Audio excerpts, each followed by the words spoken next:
السلام عليكم ورحمة الله وبركاته. ازيكم يا حبايبي؟ عاملين ايه؟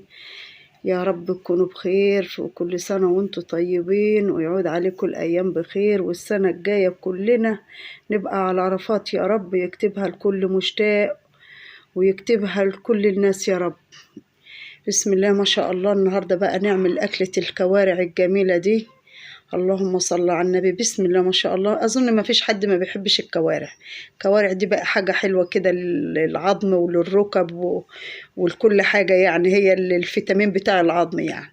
اللهم صل على النبي. أنا كده جايبة الكوارع وغسلتها غسلة حلوة كده زي ما انتم شايفين، ومسكتها بقى ايه، دعكتها بالملح ودعكتها بالدقيق وشطفتها شطفة حلوة، ونقحتها بقى ايه بمية كده وليمون.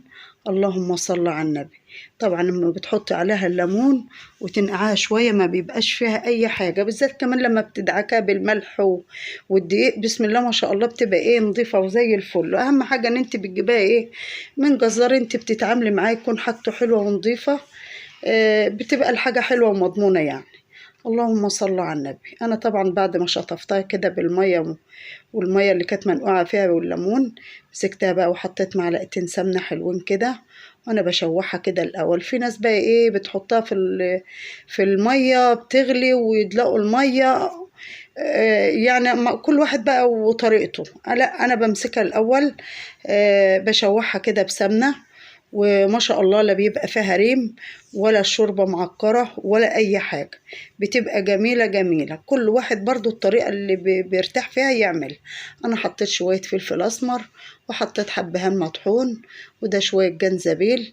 طبعا كل ده لما بيتحط وهي بتتشوح بتطلع الريحة بتاعت البهارات جميلة.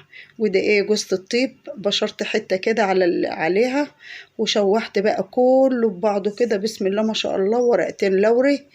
اللهم صل على النبي. كانت عسل عسل والله العظيم يعني. كانت حكاية. وطبعا دي الأكلة اللي يعني مش هنقول كل يوم بناكلها، لا يعني بنعملها كل فين وفين يعني. بس احنا ما يمنحش ان احنا كلنا بنحب الكوارع. ليه؟ لانها برضو مفيدة للعظم ومفيدة لكل حاجة. انا طبعا كنت غالية شوربة، قصدي ميه. طبعا اهم حاجه طالما انت شوحتيها تكون حاطه لها ميه تكون بتغلي. ليه؟ عشان ما تشوفيش الرغاوي اللي انت ايه اللي تقولك بتعمل رغاوي والكلام ده. انا كنت غاليه ميه ودلقت عليها بعد ما شوحتها، وحطيت بقى جزرايه وقطايه وبصلايه، وزي ما انتوا شايفين يا حبايبي عامله ازاي، ولا فيها ريم ولا اي حاجه، وشربتها ما شاء الله زي الفل.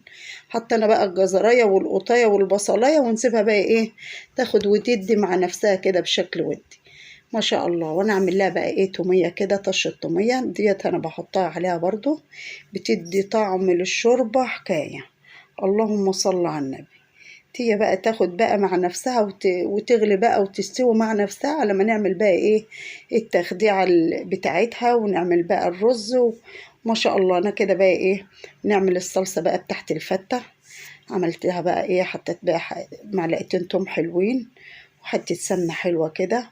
واهم حاجة ان الايه التومية تبقى ايه دهبي كده. طشتها بقى ايه بمعلقتين خل، وحطيت بقى القوطة كده، كنت ضاربة القوطة، وحطيت لها برضو شوية ملح وشوية فلفل أسمر وشوية سكر عشان الحمضيات بتاعت القوطة. ما شاء الله. الصلصة بتاعتها كانت جميلة وكل حاجة كانت حلوة. اللهم صل على النبي. وده العيش مسكته قطعته بقى تقطيعة صغيرة وحلوة كده، وحطيت عليه معلقتين 3 كده سمنة، ورشتهم عليها كده. أهم حاجة ده عيش إيه عادي من الفرن، مش هقول محمص ولا حاجة. ده عيش كنت لسه جايباه من الفرن، ومسكته بقى إيه قطعته كده زي ما انتوا شايفين، وحطيت عليه 3 معالق سمنة وشوية فلفل أسمر، وادخله الفرن بقى ايه يتحمص. ما شاء الله بيطلع جميل ومقرمش وحلو، وبيطلع ريحته تحفة، ولا تجيبه محمص ولا غير.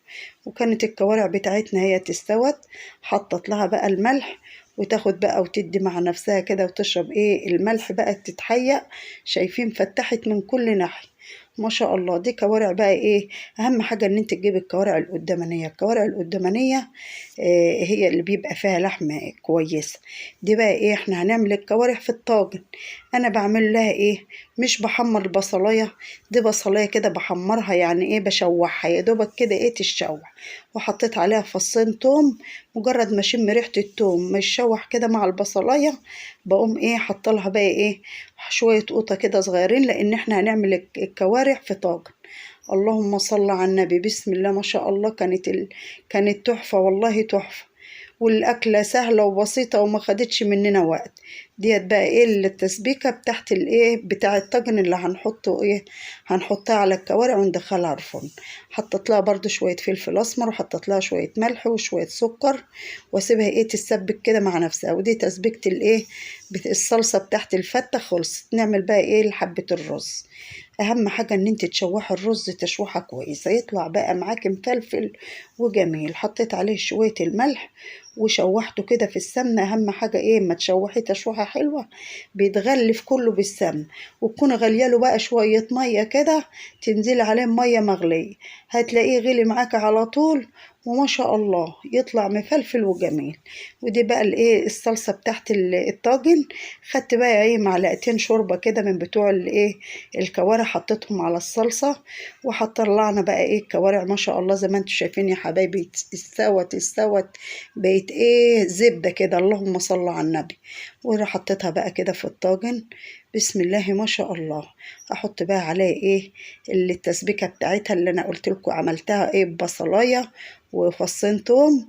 بس ما حمرتهمش، يعني تشويحة كده. البصلاية بتديها ايه تسكيرة وبتديها طعم جميل ما شاء الله. حطيت بقى التسبيكة كده كلها ايه على وش الطاجن، وندخلها بقى ايه الفرن. وبعد كده ما تطلع بقى نشوفها ايه، حطها بقى في الفرن كده على من تحت الشوايه، لان كل حاجة فيها ايه مستوية. هي بس ايه تشمح كده وتاخد وش حلو. وده العيش بتاعنا ما شاء الله اتحمص. وصفيت بقى الشوربة كده عشان برضو بيبقى فيها ايه فيها الجزر وفيها القوطة وفيها كل الحاجات ديت، ما نحطهاش ايه على الفت. ما شاء الله. والفتة بتاعتنا اتحمصت اهيت وجميلة. زودتها بقى شوربة سخنة، اهم حاجة تبقى شوربة سخنة. ليه؟ لان العيش بيبقى ناشف ومتحمص. هي بقى تشرب بقى العيش الشوربة بتاعتها. احنا ما بنحبهاش ايه يعني شوربتها كتيرة، هم يا دوبة الحبة دول هتشربهم وتبقى جميلة. حطينا بقى عليها شوية رز، شايفين الرز مفلفل وجميل ازاي. شوية رز ابيض بقى حلوين كده للفتة ما شاء الله عليهم. اللهم صل على النبي. بكل هنا وبألف هنا وصحة لكل اللي كانت جميلة، والأكلة كانت تحفة بصراحة ما شاء الله. حطيت لها برضو شوية صلصة وحبة رز على العيش، وأقلبه بقى كله ببعض. وهي طبعا حاطة شوية ايه شوية شوربة من تحت الكوارع. قلبه بقى كله ببعضه. وبعد كده بقى ايه اقوم حطها بقى مفضية في الطبق اللي احنا هنقدم فيه. بسم الله ما شاء الله. كل سنة وانتم طيبين يا حبايبي، ويجعلوا عيد سعيد عليكم وعلى كل المسلمين أجمعين يا رب. وربنا يكتبها لنا ويكتبها لكل مشتاق يا رب. شايفين الفتة مفلفلة وجميلة ازاي. بسم الله ما شاء الله. شربت الشوربة اللي انا كنت حطاها. حطها بقى ايه في الطبق بقى بتاع التقديم. واكمل بقى ايه بقية الفتة بتاعتنا نظبطها كده. كمل بقى الرز ونحط لها بقى الصلصة ونظبطها كده. بسم الله ما شاء الله. اللهم صل على النبي. وشوية رز بقى كانوا بيض كده مفلفلين وكانوا تحفة. اللهم صل على النبي. بسم الله ما شاء الله. اللهم صل على النبي. شايفين الرز الواحدة بوحدتها. اللهم صل على النبي. أنا حطيت بقى الرز وحطيت عليه الصلصة، والطاجن بتاعنا خد وش كده جميل. وحطينا بقى ايه الأطباق الشوربة بقى شوربة البهاريز بتاعت الكوارع اللي ترم العظم. اللهم صل على النبي. وده طبق الفتة بتاعنا الجميل. خدت بقى ايه كام حتة كده وحطيتهم على وش الفتة. نظام بقى ايه الشكل الحلو الجميل كده اللي يفتح النفس. طبعا العين بتاكل قبل البق. اللهم صل على النبي. بألف هنا وصحة لكل اللي كل. والله أكلة جميلة وبترم العظم أحسن حاجة. اللهم صل على النبي. بسم الله ما شاء الله. والشوربة بتاعتنا الجميلة بقى الواحد بس ياخد الطبق ما كفاية. بسم الله ما شاء الله. وده بقى وصفة الكوارع بتاعتنا يا حبايبي. وما تنسوناش بقى في الاشتراك واللايك وفعلوا الجرس علشان يوصل لكم كل جديد. السلام عليكم.